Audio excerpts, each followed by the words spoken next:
that the shareholders have to approve it.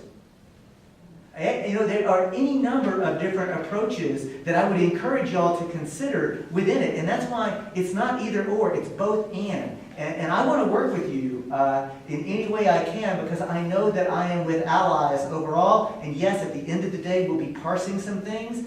But really what I'm coming to you as a legislative body who has represented the people who stood up early on against the Patriot Act, who stood up against the war in Iraq, who have been really the kind of beacon for sovereign people trying to use their legislative process. We're asking for your help. We're asking for your help to come up with a resolution that the rest of us can begin to aim towards. Are there other states that... There are other local communities doing it. Vermont got ahead of the game, Senator Lyons. And to your credit,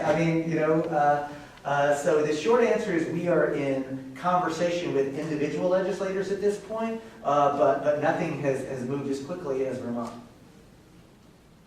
So the resolution here just says that provides that corporations are not persons.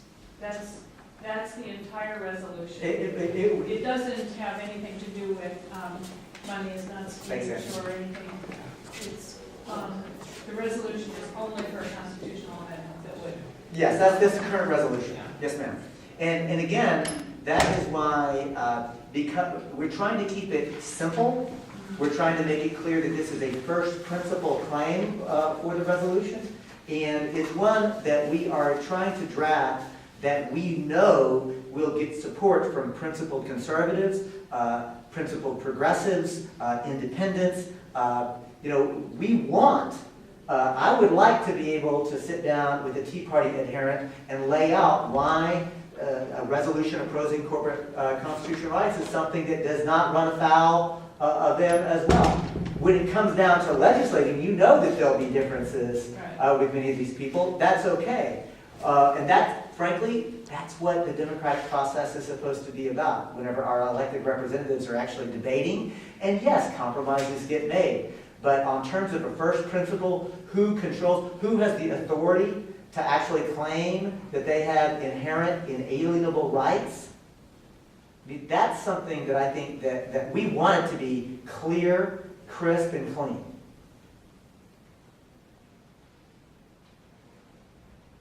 Well, I have no problem signing on to this, I don't think, but in my mind, you want us to go further? No, it's not going to impact what we do with campaign finance this year. No, we're going to do it anyway. Yes, you're right, and may I just say, as a non-Vermonter, thank you.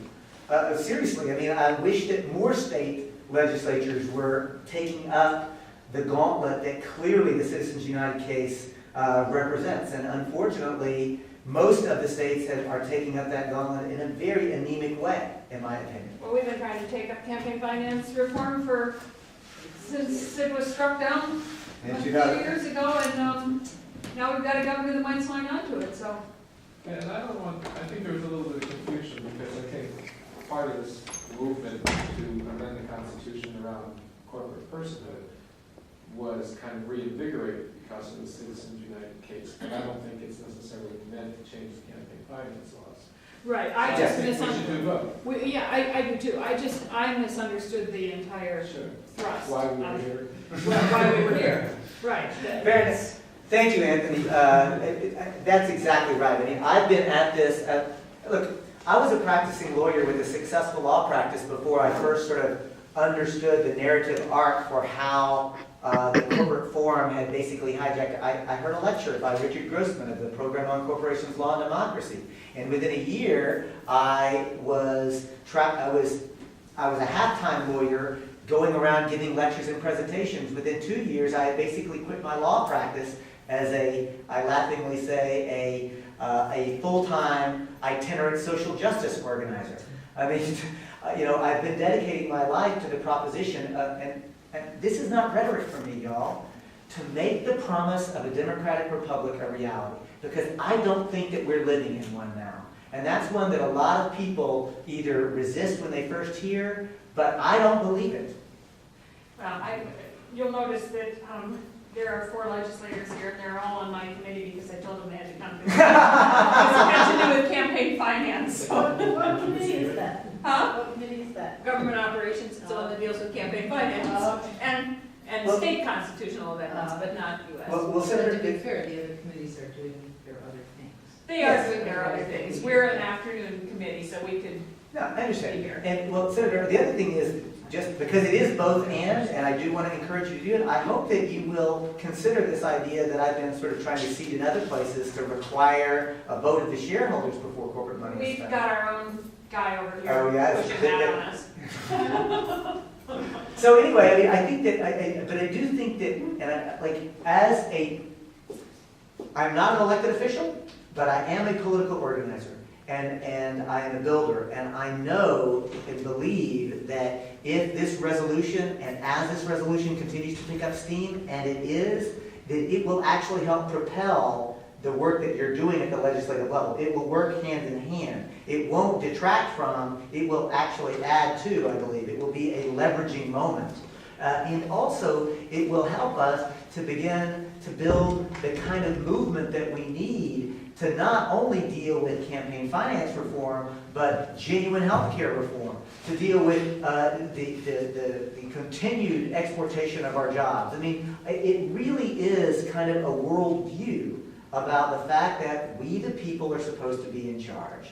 And honestly, y'all are the representatives for we, the people. And too many folks today are beginning to feel like you are at the behest of corporations. Now, I'm guessing simply because you're here, you're probably not the individuals that are elected, but you know that the polling is demonstrating that more and more Americans are losing confidence in our elected officials because we feel like you are buckling under the pressure of the corporations.